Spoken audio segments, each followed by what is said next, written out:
New on Curiosity Stream. With my infrared drone, I can see what others can't. Drone pilot Doug Thron uses his bird's eye view for the ultimate good, saving animals from desperate situations around the globe. Join the rescue effort on a new season of Doug to the Rescue. And You captured a Confederate steamboat? We're taking the ship to freedom. an enslaved crew, a stolen vessel, and a Civil War dash to salvation on impossible escapes. Watch now on Curiosity Stream. Annual plans are $20, just $1.67 a month. Visit curiositystream.com. This podcast is brought to you by the Washington State Department of Health. As we continue to listen, learn, and grow, we are amplifying Black voices and perspectives in an effort to start a new COVID-19 vaccine conversation. We're sharing stories intended to help us navigate this unprecedented time together and to co-create solutions in support of the Black community. Hear these stories at weconsiderwa.org. What's up? It's your boy, the Ted Smith. Thanks for listening to the Men's Room Daily Podcast. Want more? Check out the greatest podcast in all the land, The Podcast. Be sure to subscribe and listen to a brand new episode every Tuesday night. Unfortunately, what you're about to hear is real. The members of this radio program are simply not that bright, or what some people would call educated. They are merely stupid. They're not trying to offend anyone on purpose. And all have played doctors on TV. You have been warned and are cordially invited to join the party. This is the Men's Room. Forget it, man, and get with the countdown. Get with the countdown. Shake this square world and blast off for Kicksville. The trippers, the grasshoppers, the hip ones, all gathered in secrecy and flying high as a kite. This is the Men's Room with Miles and Thrill. You know what they say, shake your radio more than 3 times, and you're playing with it. You're listening to the Men's Room. And away we go. Welcome to season 17, episode number 3694. Along with Steve the Thrill Hill, the Ted Smith, and Mike Hart, Montgomery, and you are the Men's Room. I'll tell you today it is the random question. Your guess is as good as mine. Categories: the most fun states and Will Ferrell movies. We will play Profile This. Plus headlines, the Men's Room shout of the day, fun with listener emails, and everyone's favorite, TV Time with Tim. All right, here we go. For $2,000, you can let 100 cockroaches invade your home. Meanwhile, a 7-year-old woman in India should not have gone where that angry elephant did roam. In Michigan, 3 morons arrested after doing donuts in front of a police station. Manure truck rolls over, trapping driver in some stinky sanitation. And a shirtless wanted man drops into Sunday service. Actually fell through the ceiling. That is all coming on today's very special episode of The Men's Room. And now, here's the question. Hola, bitches. Good day to you and yours. All right, every city that has mass transit has the same issue. People using bus stops and subway stations as toilets. In fact, a coworker of ours told me just last week that she stood in the rain for the bus because someone had pooped in the covered bus shelter. She was not pleased. Well, in Boston, the Transit Authority, they're taking action against people peeing in the elevators that are installing urine detectors. That is correct. And these urine detectors, they can sense when someone pees, and then it alerts a cleaning crew. I'm sure the cleaning crews love that.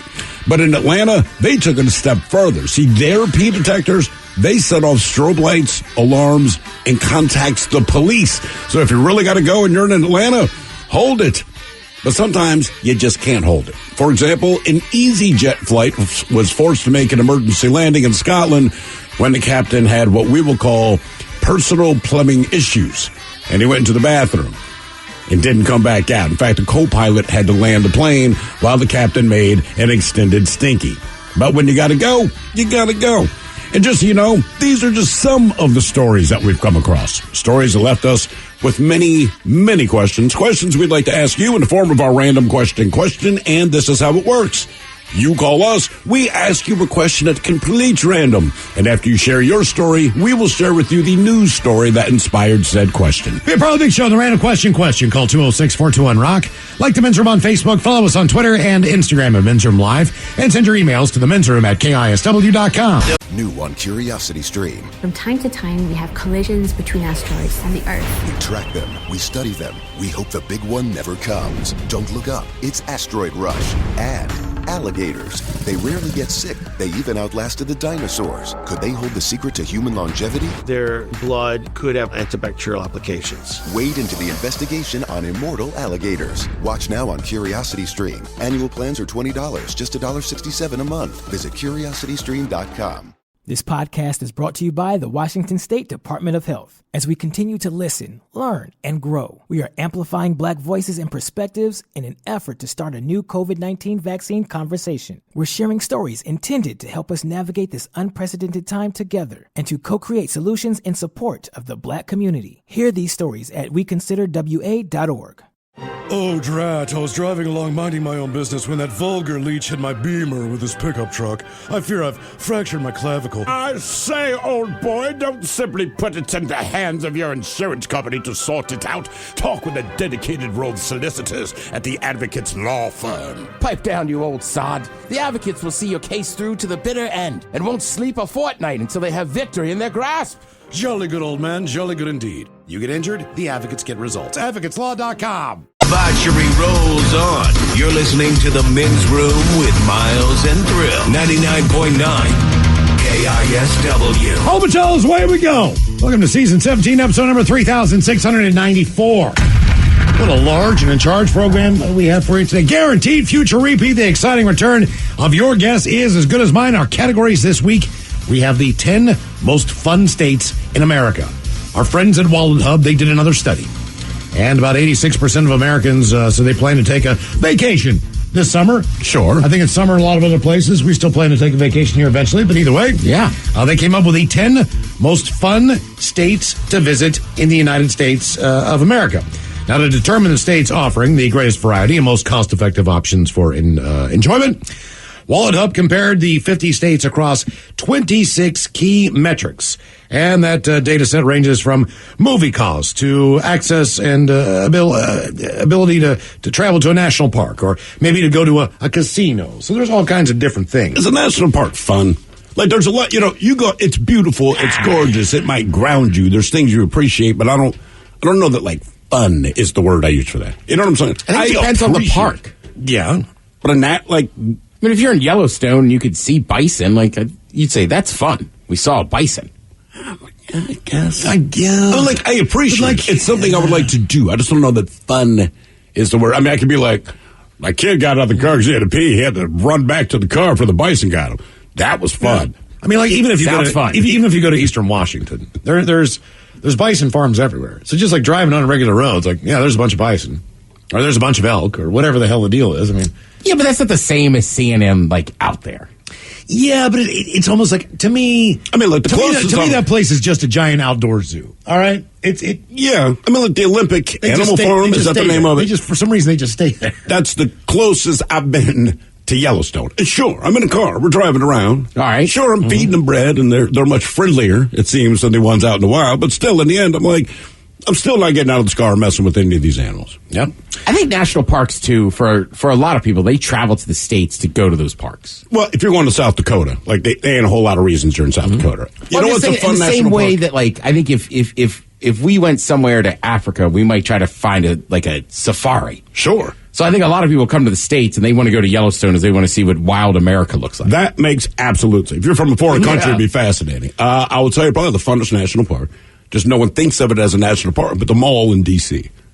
That's a good point. It's actually a national... You're in the middle of a city, right? So you still have city fun. You have all the Smithsonians, which are remarkable, all of the monuments, which are worth seeing. You're probably right. That probably is the best one. The most fun. For me. The flip side is I have noticed that in spite of taking the kids to the mall so they can appreciate the country, they pissed and moan more there. It's hot. How much farther do we have to walk? I'm like, oh, my God, guys. It also depends on if you think a daily hike is fun. Is it fun? Is it? I mean, look, I've done a lot of hiking in the area. The question is, and it's great exercise, and there are It is. beautiful views, Sure, and there are there's cool things to things appreciate. Yeah, when you get to the top of the mountain and things open up a little bit, and you get a good view. That's cool. But it's kind of like that. It's kind of like Back to Vacation, man, where Clark Griswold stands on the edge of the Grand Canyon, looks, and goes, all right, there it is. Let's get the F out of here. You appreciate it, Yeah. but is it fun? Is it actually fun? So You know what? I feel like national parks are like weddings, right? You appreciate what you have experienced, Right. but the fun is the Is there reception. fun? Because even if you go to Mount Rainier, it's beautiful. It's amazing. Sure. It's spectacular. You can take a hike. You can learn a lot about the history. Is it fun? Is it fun? I mean, I'm saying no, and that's not a negative thing. It's not that maybe they're if you bad. hike up with a snowboard, it could be fun. Fun? Yeah, I mean, I guess you're right, because when you go hiking, it's rewarding. Right, that's You the word. get somewhere. Mount Side's something- beautiful, right? Right, but going up side sucks. It does. Going down sucks because your legs burn on the other side. Yeah. You know what's fun? The North Bend Bar and Grill. That's Half fun. good. That's fun. Yeah, That's get a fun. beer. That's fun. Black and salmon Hey, Caesar there's a salad. game on. Have a couple beers. That's what I'm You saying. earned it. That's fun. Going up Mount Side sucks. Yeah, there's I plenty mean, look, to I did appreciate. it yesterday, right? Now, playing soccer is fun. I like doing it on stuff. Yes. But you're right. The most fun is probably the beer I have after I play 2 But you're playing a sport, Yeah. and a sport is fun. Yeah, sports are fun. Everything else is you're just doing it. Right, you have done it. Right. You will appreciate it. Like you will gain respect for it. I've been on multiple Sure. cross-country trips as a child, being stuck in the back of the car and looking back. Glad I did it. Got to see a lot of the country. Was it fun? F no. F no, it was not fun. Was it fun? Hiking Poo Point, not fun.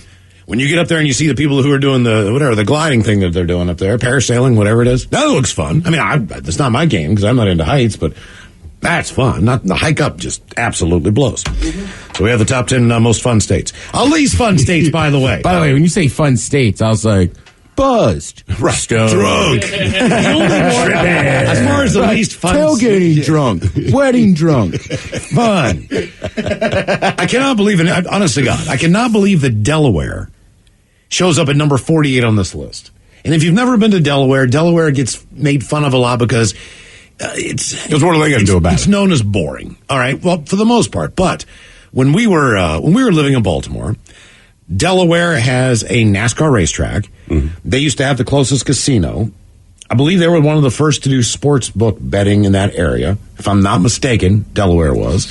They have Rehoboth Beach, Dewey Beach. They have boardwalks with amusement Delaware parks with rides. sucks. But it's a smaller state, but I still think It they still have, sucks. I think they have a lot to offer.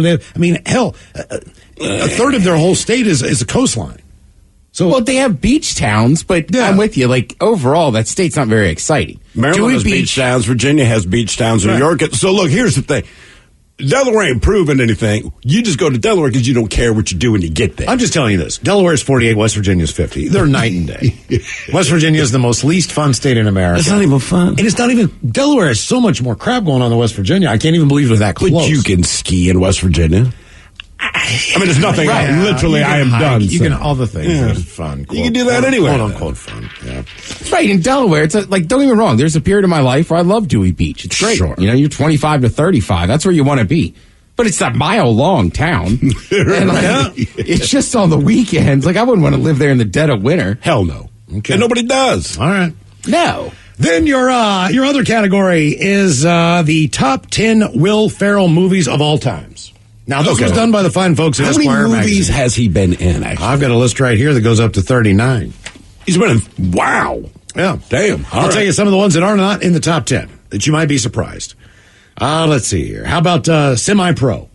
Okay. Did you guys enjoy Semi-Pro? I like Andre semi-pro, 3000. but I don't think that would make the top 10. Woody Harrelson. A Night at the Roxbury. I never saw that. I enjoyed that movie. Okay. A little bit. It's kind of at the beginning of his Right, because that's a movie career. skit that just got off. Was that SNL. Coen Brothers or something like that? Blades of Glory.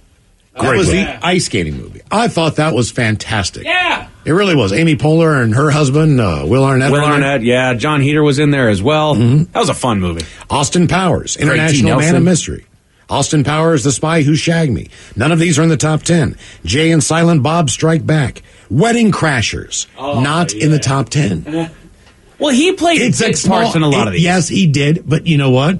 Meatloaf! I mean, that's a great cameo at the end of a very long movie. Yeah.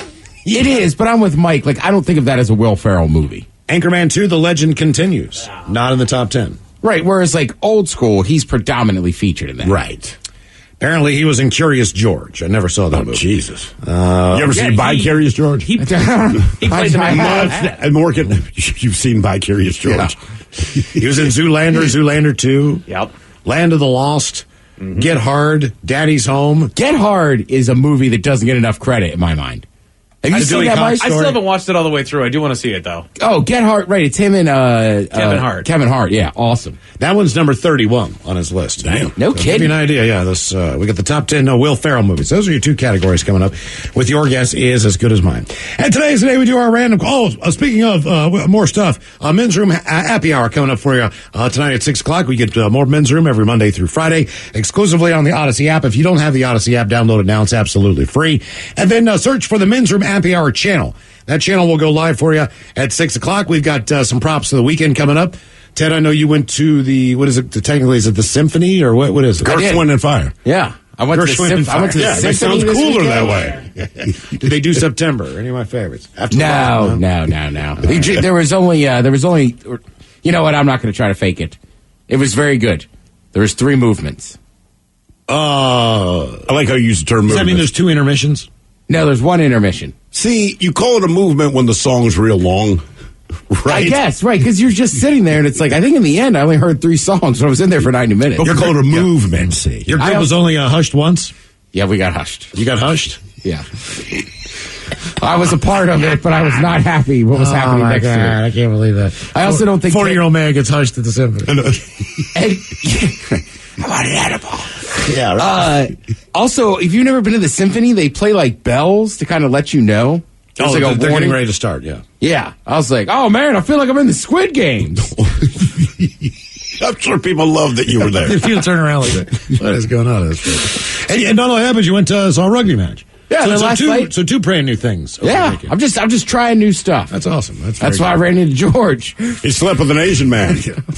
All the things I've always wanted. Hey man, do something new. Bucket list. Yeah. Get over here, buddy. It was a big weekend, dude. So we'll do some props going up with the Men's Room happy hour. Hey, today's the day that we do our random question. Question 206-421-ROB. Random. Hello, Ty. Welcome to the Men's Room.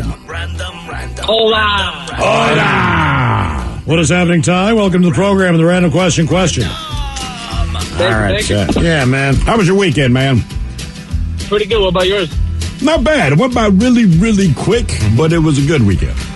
All right, let's go with this one. Since we're talking to Ted about all those new things he's doing, what is the single dumbest thing you would say on your bucket list? Something you want to do.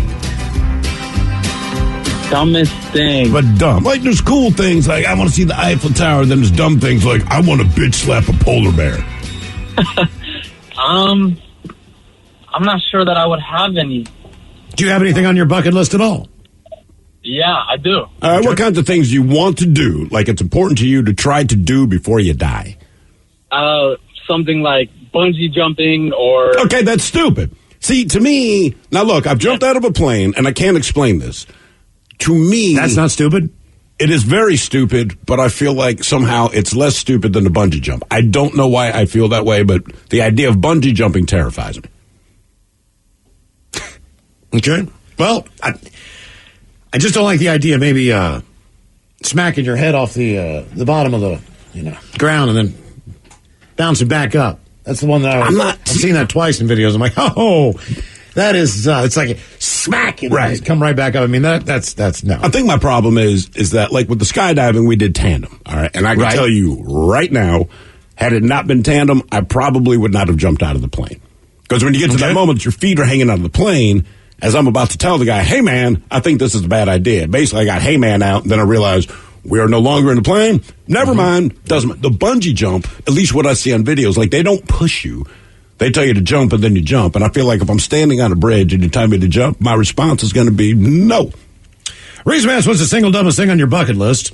A daredevil will attempt to break a record by sailing 1,900 miles across the Atlantic in a boat that is about 3 foot by 3 feet. And has a top speed of 2.5 miles an hour. Is that like getting in a bathtub, basically? The Mariner came up with the idea probably after reading a book by current record holder Hugo Villain, who made the passage in a 5-foot 4-inch boat 30 years ago. So he's got a smaller boat.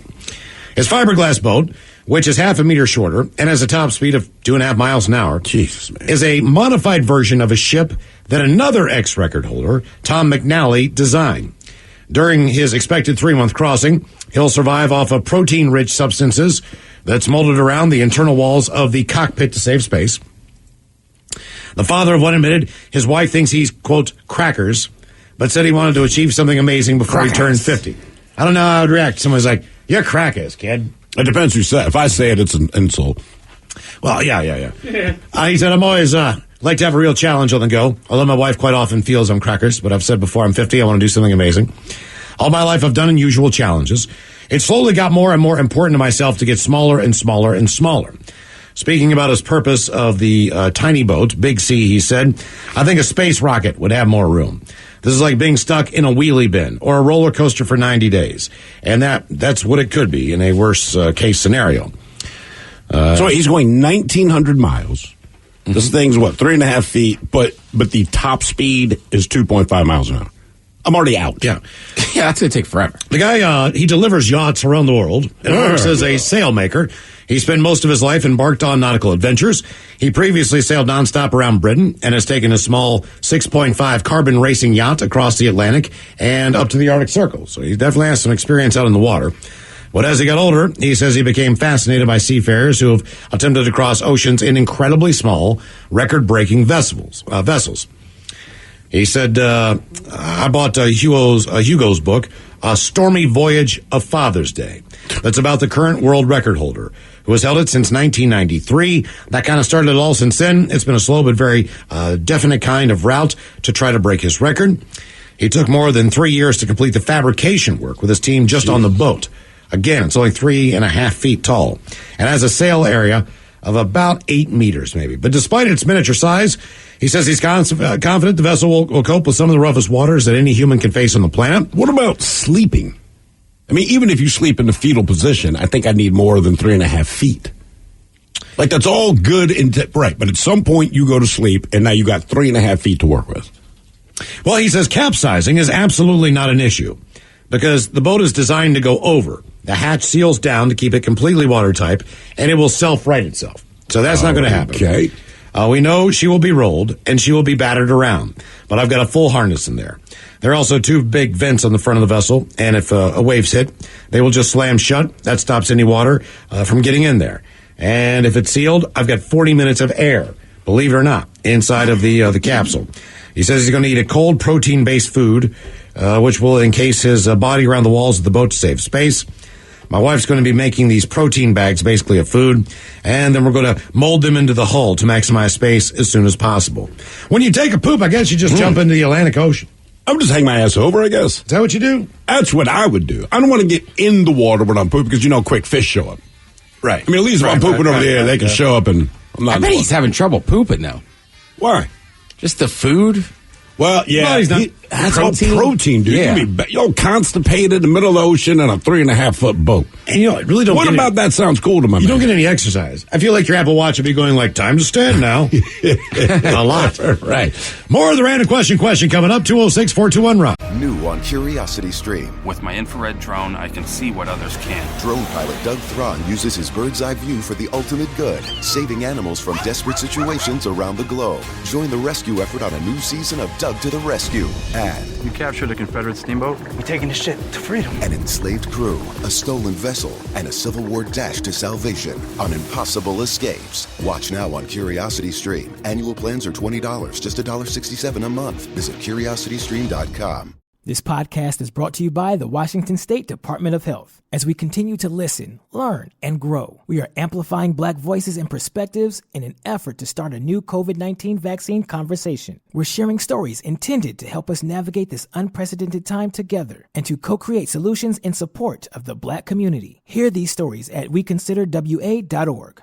Oh, fiddlesticks! What, Wilbur? We just got hit and I think my back has all been out of shape. You gotta talk with those whippersnappers at the Advocates Law Firm. They're the best injury lawyers around. What? Pipe down, Clarence! Abner's telling me about the lawyers and the advocates. So what happened to you, Abner? I was walking across the street with the light when some young punk came screeching around the corner. I lost a toe. What? Shut it, Clarence! If you get injured, the advocates get results. AdvocatesLaw.com.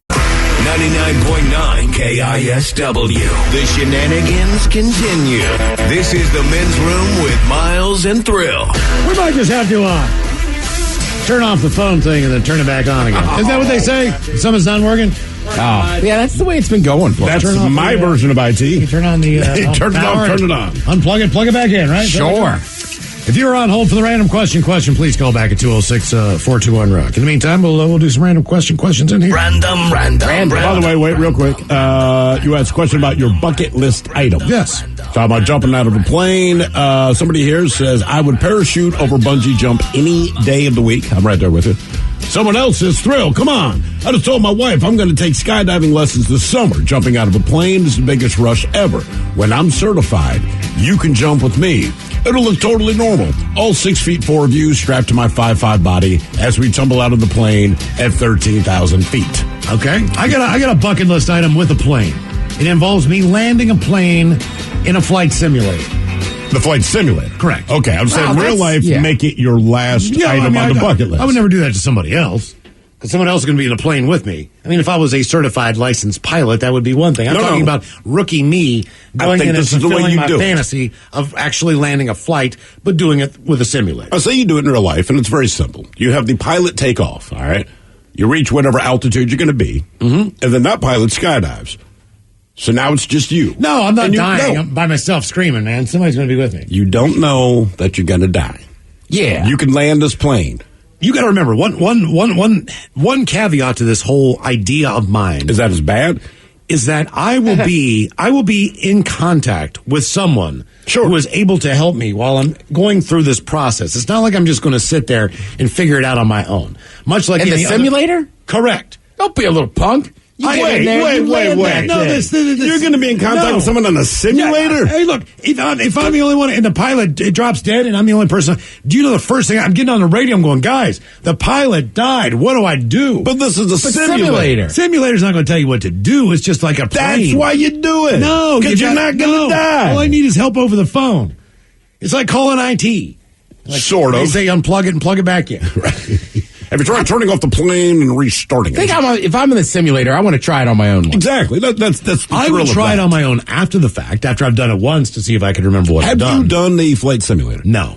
We need to take your ass down to Boeing. I have a couple of them, and I did it a few times, and I landed successfully 0 times. I had a Commodore 64 that had that program.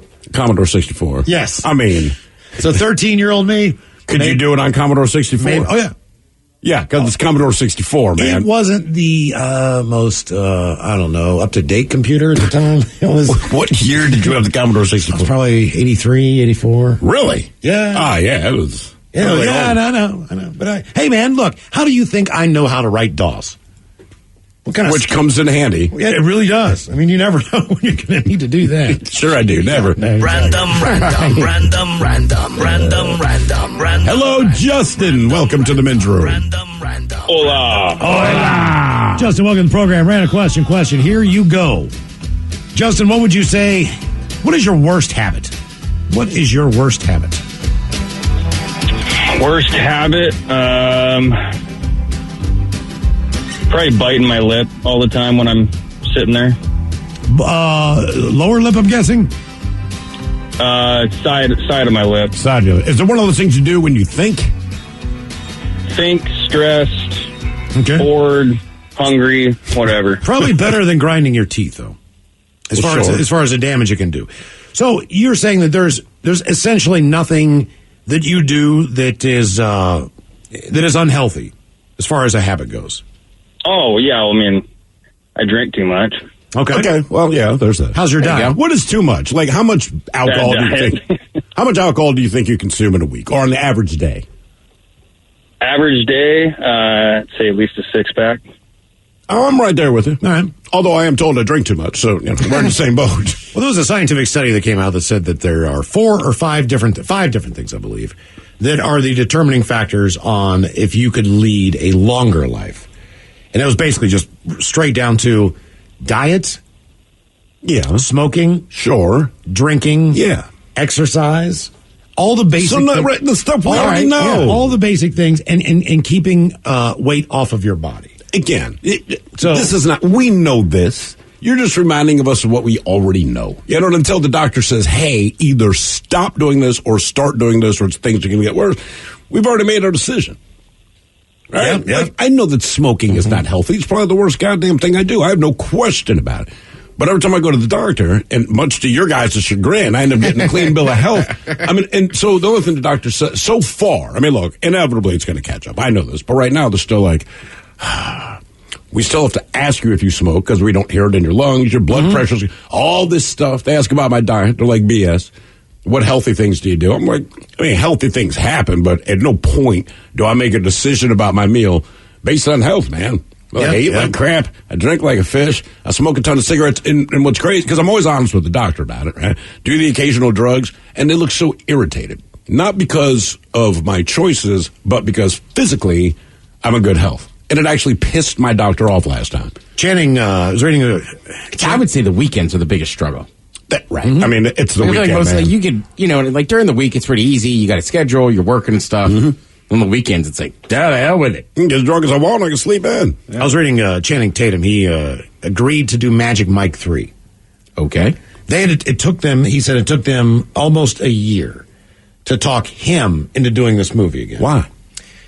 They had to keep throwing more money at him because he said the 2 times before this, filming that movie and getting in shape for that movie. Oh, right. For 6 months was the worst experience of his life. He's like, it's a half a year. I can't eat any carbohydrates.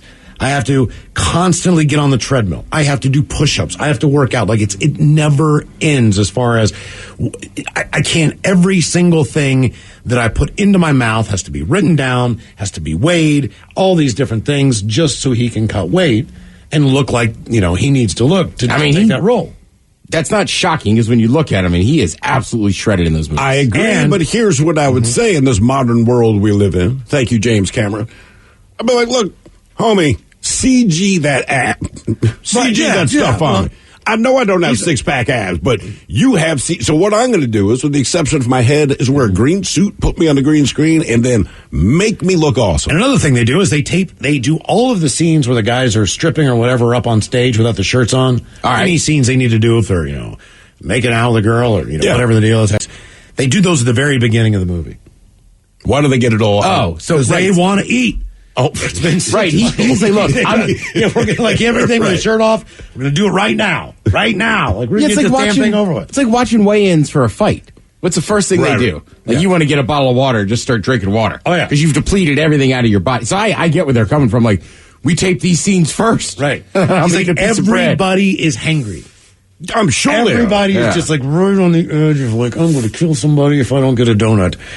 That's why I like guys to take roles where they put on weight. Like Chris Hemsworth who plays Thor. Yeah. Okay, so I got the right Hemsworth. Anyway, in one of the movies, they've been out of work for a while, so to speak, right? So Chris Hemsworth, Thor has fallen on hard times. He's got the beer gut and all this kind of thing. And they asked him about preparing for that because normally he is shredded, right? Yeah. He's like, it's the greatest prep I've ever had. He's like, I'm just eating pasta, man. I am crushing beer. I'm hanging out with my brother that's doing crap because no matter how much weight I put on and went to the role, he said the crappy part was at some point I had to be Thor again, right? When he gets possessed. Get it all off. He's like, that sucked. But he's like, yeah, playing fat Thor. He's like, no, don't. Because they were offering him like padding and stuff like that. And he said, no. I'm more than happy to prepare for this role, man. Okay. Yeah, no kidding. Right. That'd be pretty like, hey, man, you willing to put out like effort? Like, yeah, you want me to eat fettuccine? Yeah, basically that's what he said. He's like, yeah, I drank a lot of beer, ate a lot of pasta. He's like, it was awesome. So the reason we asked what's your worst habit, Post Malone in an interview said that he enjoys some Bud Lights, he enjoys some cigarettes. Question is, how many cigarettes does he enjoy? We know from a new interview with the Full Send podcast, Post said there's a fine line between a terrible or a good day because both range between 40 and 45 cigarettes, 20 per pack, just so you know. Yeah. So it's at least 2 packs of cigarettes a day. Damn. But the most he smoked in a day was 80. I think I have done maybe close to 3 packs of cigarettes in a day. That involved a music festival, hallucinogenics, being outdoors all day. Yeah. All the things that would allow you to be able to smoke nonstop. If you go to the Gorge, before they put all the smoking rules in as far as where you could smoke and all these different things. I mean, if you're out and you're just doing your thing, it's just one after another. Vegas is the same way. So Vegas is the worst place for me. Whenever you're in a place where, man, you can do cocaine, and smoke cigarettes inside, gamble, all those things. You might be up to 3 o'clock in the morning, you're still smoking cigarettes. Mm-hmm. And it's just, you realize you smoked 3 packs. You feel like crap. Because you just go one after the other. Somehow in Vegas, you just chain smoke an entire pack of cigarettes. Well, I was talking about this last week. Like 80 seems like a ton. Right? It is. It's 4 packs.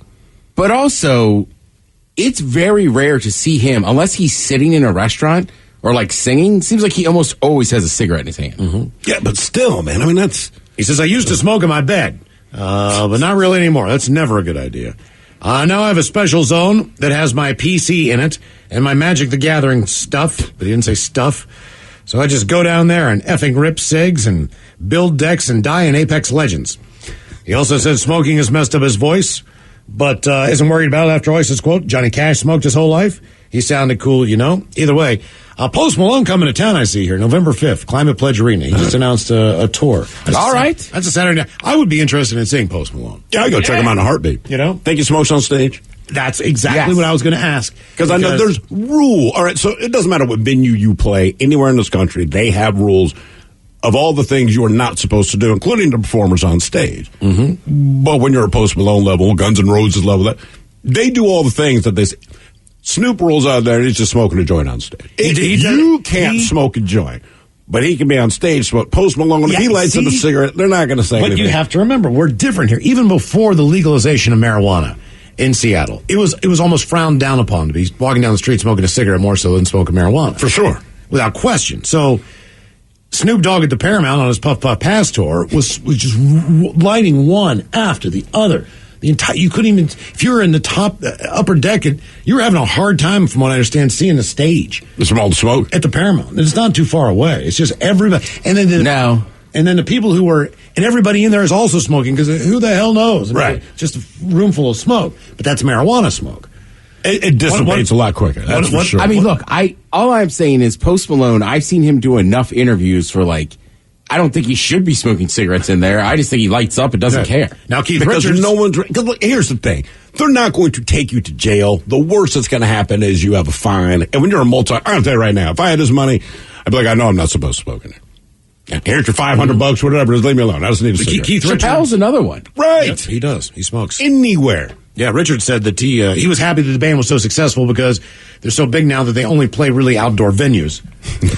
So he can smoke. Yeah, exactly. I thought, well, that's pretty genius. So I mean, Climate Pledge is still so new. And it's called Climate Pledge. I haven't been to a concert there, but I just always assume at most concerts somebody will light up something. But I'm I haven't been in there for a big concert. I don't know if anybody has yet. I said the last time I smoked indoors at an arena, this is years and years and years ago because all the policies that have come down, but it was the Baltimore Arena. I do not remember what I was seeing or why I was there, but you couldn't smoke. But it's one of those deals. If you leave, you can't come back in. Fine. So I sneak into the bathroom. I'm Nick fitting, right? So I go into a stall, and I'm blowing the smoke under the partition. And there's a dude who's probably legitimately pooping sitting in the other stall. Well, a security guard walks in, and you hear he knocks on that guy's stall door because all my smoke is rolling out under his door. And so the security guard's like, hey, man, just put it out. So the brother sitting next to me, who I cannot see, he's just like, yeah, my bad, man. Covered for my ass. But he waited for me to flush my toilet so that he could greet me in the bathroom proper. So I opened the door, and he pops out. He's like, I had your back this time, man. That was messed up. So I'm not going to lie. Obviously, I was blowing the smoke. He's like, I know you were. Because every time you took an exhale, man, just all your smoke rolled to me. But it's like, I got you that time. But, man, I said, right on, right. There's some unwritten. Right, don't do it again. There's unwritten smoking rules for famous people. I'm sure I'm sure he smokes in a dressing room. I'm sure if you're famous enough, I'm just assuming you can do whatever the hell you want. That's exactly right. I remember years ago, Kimmel, I don't remember who the guest was. It wasn't necessarily someone who you presume smoke weed, but a different guest had come out and said, man, I was backstage with whoever the first guest was, and they were just back there ripping joints the whole time. And this is before it was legalized. So they're backstage just... Yeah. Because they can do that. And then there's still the tour bus. So really, he could just hang out on his tour bus the entire time until, you got 10 minutes before. But the thing is, if he's up on stage for 2 hours, he's going to be dumping out, right? Going to smoke. Somebody here says... I mean, if he smokes... He's talking about smoking that much. Yeah, I would assume, 2 hours is tough for him. Somebody here says, I went to see Jack White last week at Climate Pledge. Least amount of pot smoked I've ever smelled. Subsequently, I was at Climate Pledge for Paul McCartney, and there was definitely a few people puffing, including my boyfriend. Oh, the guy next to me was. But it's Paul McCartney. Yeah, I mean, it's just a bunch of 7-year-old Beatle. people. Yeah. No, and you're right. I'm just saying that arena's so new. Who was the first guy to be like, all right, I'm smoking in here? You know what? That would be cool if you could find out who it was, and he gets a plaque and his picture up. Yeah, we're not encouraging you to do this, but as far as this was the first guy to light a joint at a concert. Random. Hello, Katie. Welcome to the men's room. Hola, bitches. Hola! Katie, welcome to the program. Random question. Let's do this one. Katie, have you ever had surgery in your life? And what did you have surgery on? Oh my. Yes. Back in college, I had to have gallbladder surgery. Okay. What exactly does the gallbladder do for the human body? It releases bile into your stomach that helps break down the fats. Okay, so what were the complications that led up to the surgery? Was it something you could physically notice, like when you ate? Oh my God, no. After I ate something, I literally was in the fetal position in so much excruciating pain, I could not move for almost 35 minutes. Did it matter what you ate, or was it just anything you ate? Anything high in fat. Okay. So when you say the bile breaks down fat, does that mean the fat that's hanging around my gut right now? I wish. No, the fat you put inside the gut. Okay, all right. So I can eat a big fatty steak, and that's what the bile is. Right. But bile is also the stuff that you throw up at the very end of a dehydrated night of drinking. That's the yellow stuff that comes up at the very end where you're going, right? Yes. So you don't have to. So the good news is you'll never throw that stuff up again, correct? Yes. Now, is there anything that you need to change as far as your lifestyle goes because you don't have a gallbladder? Well, I'm really bad. Yes, I should have, but I didn't, and I regret it now. So the bad habit would be not eating healthier. Okay. So what are the complications from your decision not to eat healthier? Oh, I'm fluffy and got lots of squishy, so okay. I put on too much weight. Hey, at least you have a reason for that. I know a lot of people that can say the same thing, and their gallbladder's fine. Is it easier for you to put on weight because you don't have a gallbladder? It's yes, but that's partially an excuse because I should eat healthier. Okay. Because have chosen not to. I just don't understand. The one thing I don't understand about the gallbladder is the fact that you can live without one. Right. But if you go into the wild, like poachers in California, they kill golden bears just so they can get a hold of the gallbladder. Sure. And they ship that crap to China, and then they do something with it and sell it for a ton of money.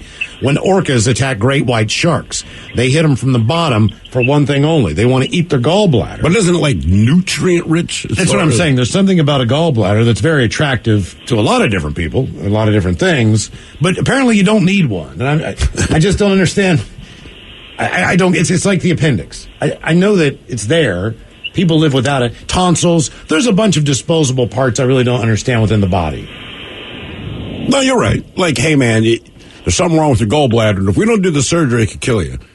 But you don't need it. Your appendix, hey, same man, thing. yeah, if it busts, and I understand it's more beneficial to have these, but the fact your tonsils, wisdom teeth, correct. Oh, you have extra teeth. We're going to pull those out of your head for you. You don't need those. Or you don't need them at all. Yeah, I mean, it's just, then why does your body keep doing it? If you're going to give me something I don't need, give me something cool like a tail. Seriously. Yeah. In fact, my kid asked, and I realized I had no answer for it, right? As a parent, you don't have the answers for everything, but you still have to answer everything. And you realize when the kid asks you something, usually you can kind of noodle through why this happened. So my daughter, she's sitting there, she's petting the cat yesterday. She goes, Dad, so what's up, babe? why do all these animals have tails and we don't? And I'm like, you know what? I have no goddamn idea. But so her point is, right. But her point was, then why don't we have them? Because wouldn't you need more balance support on 2 legs than 4? I'm like, God damn it, baby, I don't know. Because when we went erectus, we started growing butts. We got rid of the tail. It is the butt. Got rid of the tail. Yeah, got rid of the tail and grow a butt. Replacing that big fat ass. Reason asked, have you ever had surgery? Ozzy Osbourne is undergoing a very serious surgery actually today, according to his wife, Sharon. She did not offer any details. He has a very major operation today, and I have to be there. She said that on her talk show per Fox News. I believe she does that over in England. It's really going to determine the rest of his life, she said. She was returning to L.A. to be with him today during the procedure. Ozzy is 73. He has had a number of health issues. I want to say that the surgery today, from what I understand and have read, are from the 2003 bike accident that he had when he was on a quad, right? Because he was with Jack, right? He messed up his neck somehow. Well, he slipped or something not too long ago, like a couple years ago. And I guess that was it re-injured whatever was done with his neck. He was also diagnosed with Parkinson's disease. Both he and his wife just had COVID. They're getting ready to celebrate their 40th wedding anniversary next month and all that stuff. But I believe he's waiting on surgery for his neck. So, and by the way, Miles, 2 things. One, the orcas eat the great white shark's liver, not the gallbladder. Okay. But someone else points out the liver starts to produce bile after the gallbladder is removed. Okay. Double duty. Like the gallbladder called out sick, liver's like, I got to work double again. More of the random question coming up, 206-421-ROCK. This podcast is brought to you by the Washington State Department of Health. When we think about the COVID-19 vaccine hesitancy in the Black community, let's remember, it didn't happen by chance. It's justified in history. But the will to change the narrative is strong today, and our people are lending their voices to the conversation. We're sharing our stories and the reasons that made us choose the vaccine so we can lead the way for others to make a well-informed choice too. To hear our stories, visit hereforuswa.org. Realtors abide by a code of ethics. This is Article 9 in action. Beth, a first-time homebuyer, knew nothing about the home buying process, except that she wanted to buy a home. But her realtor had the expertise to make sure Beth understood every document, even giving her copies to review with her lawyer so Beth could close on her first home with confidence. Complicated things explained in simple terms. The difference between an agent and a realtor is real. Realtors are members of the National Association of Realtors. That's who we are. $20 million, $19 million, $6 million. These are all awards recovered for clients of Phillips Law Firm. To win big, you have to fight big. And Phillips Law has been fighting the too-big-to-fail insurance industry for decades. Not every case will have a multi-million-dollar outcome, but Phillips Law will fight just as hard to recover the outcome you deserve. If you or a loved one has been injured in a car accident or on the job, call or click today at 1-800-JUSTICE or visit justiceforyou.com.